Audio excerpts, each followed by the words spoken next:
पाकिस्तान की सियासी तारीख में 5 जुलाई 1977 का दिन सयाह दिन के तौर पर याद रखा जाता है। इस दिन एक फ़ौजी आमिर ने मुल्क के सियासी निज़ाम को लपेटा और उसके बाद मुंतखब वज़ीर आज़म को फांसी पर चढ़ा दिया गया। जनरल ज़ियाउल हक़ के 11 साला दौरे इक़्तिदार से मुल्क पर कितने मनफी नताइज मुरतब हुए, उसके असरात आज भी हम कौमी सियासी सतह पर देख रहे हैं। आज के इस मौसम में हम बात करेंगे कि जनरल ज़ियाउल हक़ ब्रिगेडियर से कैसे आर्मी चीफ़ के ओहदे पर तरक्की हासिल की और ब्रिगेडियर से मेजर जनरल के ओहदे पर तरक्की देने के लिए किस मुल्क के बादशाह ने पाकिस्तान के वज़ीर आज़म ज़ुल्फ़िकार अली भुट्टो से सिफारिश की थी। इसी तरह आज के मौसम में हम ये भी बात करेंगे कि जनरल ज़ियाउल हक़ का बहावलपुर में जो तैयारा हादसा हुआ था, वो तैयारा फ़नी ख़राबी की वजह से हादसे का शिकार हुआ था या उसमें जो आम की पेटी में बम रखने का जो मामला है उसमें किस हद तक सदाकत है। आज के इस प्रोग्राम में हम CIA की उन दस्तावेज़ जो मार्च 2017 में अमरीकी हुकूमत की इमा पर CIA की जानिब से जारी की गई और इन दस्तावेज़ में एक चश्म कुशा इंकशाफात हैं कि कैसे अमरीकी CIA पाकिस्तान के सियासी निज़ाम में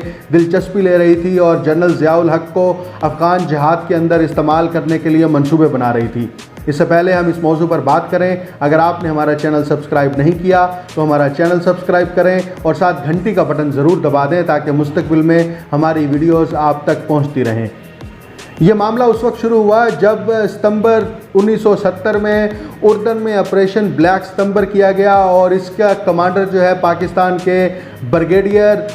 मोहम्मद ज़ियाउल हक़ को बनाया गया और जब ये ऑपरेशन कामयाब हुआ तो उसके बाद उर्दन के बादशाह के साथ ज़ियाउल हक़ के ताल्लुकात में कुर्बत आ गई और जब ब्रिगेडियर ज़ियाउल हक़ पाकिस्तान वापस पहुँचे तो वज़ीर आज़म पाकिस्तान ज़ुल्फ़िकार अली भुट्टो से उर्दन के बादशाह ने ये सिफारिश की कि ज़ुल्फ़िकार अली भुट्टो ख़ास तौर पर ब्रिगेडियर मोहम्मद ज़ियाउल हक़ को मेजर जनरल के ओहदे पर तरक्की दें। इसी सिफारिश की बुनियाद पर उन्हें मेजर जनरल के ओहदे पर तरक्की दी गई और फिर उसके बाद सिर्फ 5 साल के बाद फरवरी 1976 में बहुत सारे सीनियर जर्नलों को बाईपास करते हुए ज़ुल्फ़िकार अली भुट्टो ने मोहम्मद ज़ियाउल हक़ को आर्मी चीफ़ बना दिया। यहाँ से पाकिस्तान की सियासी तारीख का टर्निंग पॉइंट आता है जो कि 1 साल बाद ज़ुल्फ़िकार अली भुट्टो की मुंतखब सियासी हुकूमत का तख्ता उलटने से शुरू होता है और फिर एशिया के अंदर बिलखसूस जनूबी एशिया के अंदर एक नए सियासी दौर का आगाज़ होता है। इस सियासी दौर की बुनियादें 1947 में ही माबाद नो आबादियाती अहद के तनाजुर में रख दी गई थीं। अमरीकी CIA के साबिक एजेंट ब्रूस राइडल बहुत अरसे तक कमोबेश 25 साल तक CIA के साथ काम करते रहे। उन्होंने 2 साल पहले अपनी एक किताब लिखी what we won in Afghanistan के नाम से। इस किताब में ब्रूस राइडल ने इंकशाफ किया कि 5 जुलाई को जब मार्शल लॉ पाकिस्तान में लगाया गया तो उससे एक दिन पहले 4 जुलाई 1977 को पाकिस्तान के जनरल यानी आर्मी चीफ ज़ियाउल हक़ अमेरिका की एम्बेसी जो कि इस्लामाबाद में कायम है उसके एम्बेसी में बैठे थे और वहाँ पर एक आला सतही इजलास या हम उसे पार्टी कह सकते हैं वो चल रही थी और ठीक 12 घंटे बाद पाकिस्तान में जो है वो मार्शल लॉ का नफाज कर दिया गया और ज़ुल्फ़िकार अली भुट्टो की हुकूमत को ख़त्म कर दिया गया। बहुत सारे मुबस्सरीन ये कहते हैं कि अमरीकी एम्बेसी में ये मंसूबा जो है पहले से ही ज़ेर गौर था और यही वजह है कि एक दिन पहले अमरीकी एम्बेसी में इस सतह का इजलास मुनक्किद हुआ जहाँ पर जनरल मोहम्मद ज़ियाउल हक़ ने बाकायदा तौर पर शिरकत की। मार्शल लॉ से पहले इस ऑपरेशन का जो नाम रखा गया था वो ऑपरेशन फेयर प्ले था। ऑपरेशन फेयर प्ले के तहत पाकिस्तान की मुंतखब हुकूमत जमहूरी हुकूमत का तख्ता उल्टा गया और ब्रूस राइडल जो है वो अपनी किताब में मज़ीद इंकशाफात करते हैं कि इसकी बुनियादें बाकायदा तौर पर पहले ही रखी जा चुकी थी क्योंकि अफ़गानिस्तान में सोवियत यूनियन जो है वो अटैक कर चुका था और सोवियत यूनियन को काउंटर करने के लिए पाकिस्तान को जो है वो मुंतखब किया गया और पाकिस्तान ने जो अफ़गान मुजाहिदीन हैं उनकी हिमायत भी की और उनकी मदद की। इसके लिए बाकायदा तौर पर जनरल ज़ियाउल हक़ की जानिब से जो उस वक्त के ISI के सरबराह जनरल अख्तर अब्दुल रहमान थे उनको सऊदी अरब के खसूसी मिशन पर भेजा कि जैसे ही सऊदी इंटेलिजेंस जो वहाँ की सरकारी एजेंसी है और जनरल ज़ियाउल हक़ की इमा पर ISI ने सऊदी अरब के साथ ये मुआहिदा किया तो इस मुआहिदे के फ़ौरी बाद ही CIA यानी अमरीकी CIA को भी इस मुआहिदे में शामिल कर लिया गया। इसके बाद एक नए अहद का आगाज़ होता है जो कि मुजाहिदीन की ट्रेनिंग से शुरू होता है। ब्रूस राइडल ने भी अपनी किताब में लिखा है कि ज़ियाउल हक के इस दौर के अंदर अगर हम जायज़ा लें 1971 में सिर्फ पूरे पाकिस्तान में मदारिस की मजमूई तादाद 900 थी, जबकि 1988 तक ये तादाद बढ़कर 8000 मदारिस तक पहुंच गई और इसके अलावा जो अनरजिस्टर्ड मदारिस की तादाद थी वो 25,000 से ज़ायद थी। जनरल ज़ियाउल हक ने इसी के साथ यहाँ के मदारिस के तालीमी निज़ाम को, जो इसके तहत डिग्रियाँ दी जाती थी, उन डिग्रियों को यूनिवर्सिटियों की डिग्रियों के मसावी करार दिया ताकि मदारिस की तालीम को भी जो है वो माशरे में अहमियत मिल सके। सऊदी अरब के साथ मुआहिदा हुआ था, ये भी बड़ा दिलचस्प है। इस मुआहिदे के तहत सऊदी अरब ने जो है मुजाहिदीन की इमदाद के लिए ये फ़ैसला किया कि हर महीने पाकिस्तान की हुकूमत को $25 लाख जो हैं वो फ़राहम किए जाएंगे। इसके बाद जब अमेरिका ने यानी अमेरिकी CIA ने हुकूमत पाकिस्तान के साथ 29 जनवरी 1980 को बाकायदा तौर पर एक और मुआहिदा किया। इस मुआहिदे के तहत पाकिस्तान को सालाना $5 करोड़ की जो है वो इमदाद फराहम करने का वादा किया गया और ये इमदाद 2 साल तक फराहम की जाती रही, जिसका बुनियादी मकसद यहाँ के मुजाहिदीन को ट्रेनिंग देना और मिलिट्री इक्विपमेंट्स की फराहमी था।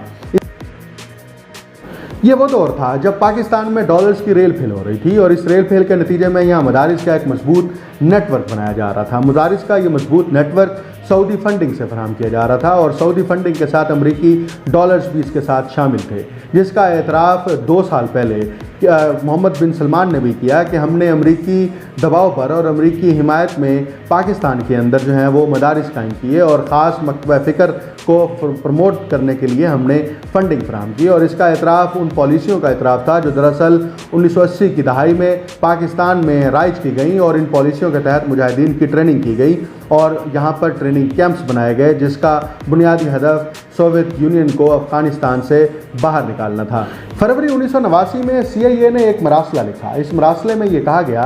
कि चूँकि जुल्फ़िकार अली भुट्टो गिरफ़्तार हैं, अगर जुल्फ़िकार अली भुट्टो को ज़िंदा छोड़ दिया जाता है और ज़ियाउल हक उसके मुतल्लिक़ कोई फ़ैसला नहीं करते तो ये ऐन मुमकिन है कि फ़ौज के अंदर से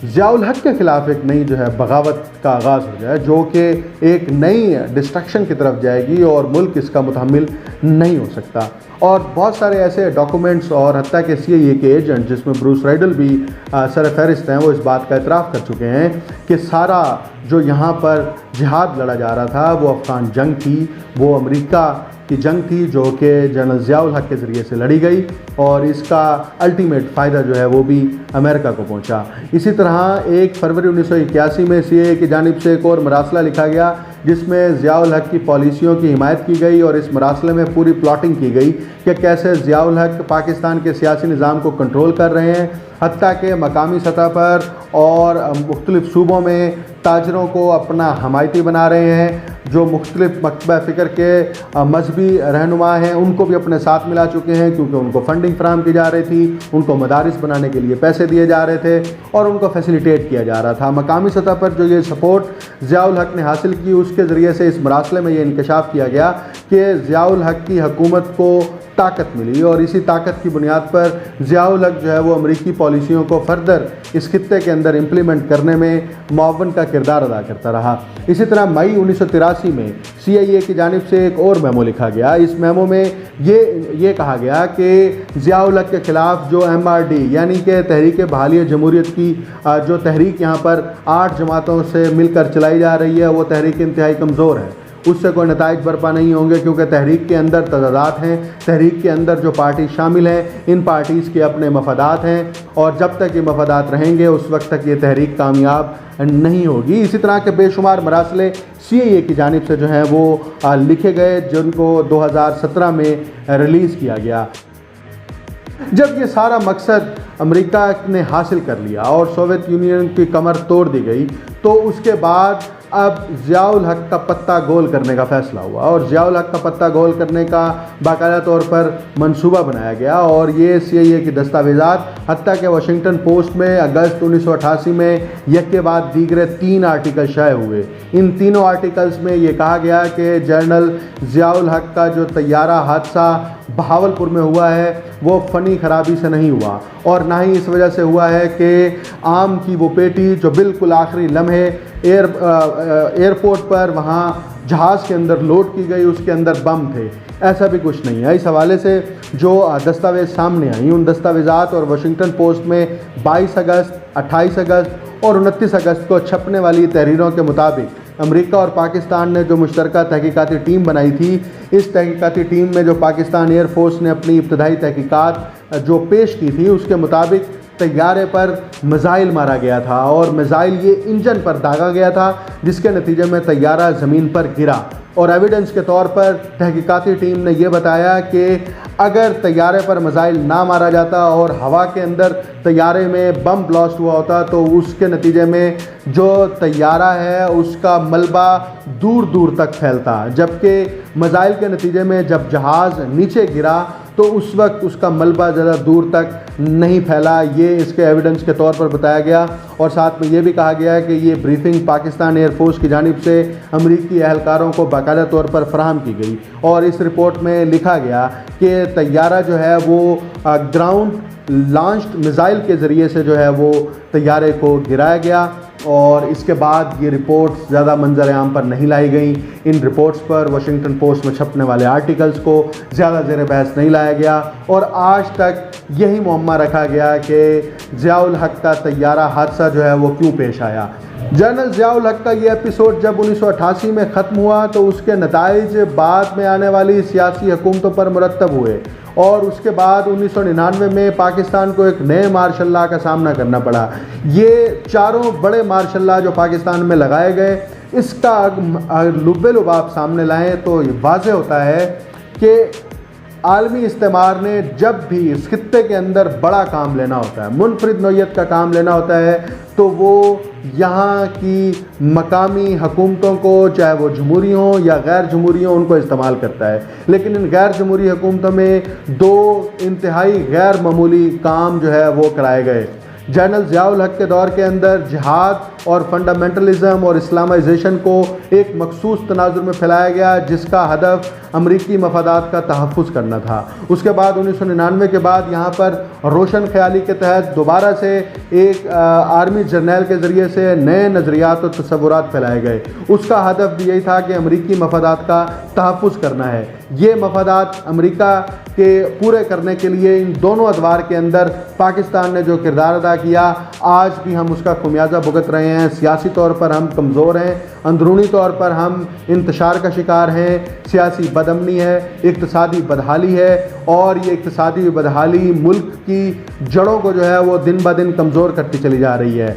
आज के इस दौर में नौजवान को ये समझना होगा कि पाकिस्तान के सियासी निज़ामों को जो बैरूनी ताकतें बिलखुसूस आलमी इस्तेमार किस तरह से कंट्रोल करता है और उस कंट्रोल करने के बाद हमारे यहाँ क्या नताइज बरामद होते हैं। जब तक हमें ये समझ नहीं आएगा उस वक्त तक हम सही मायनों में अवामी नुमाइंदा जमहूरी हुकूमत का इंतखाब नहीं कर सकेंगे।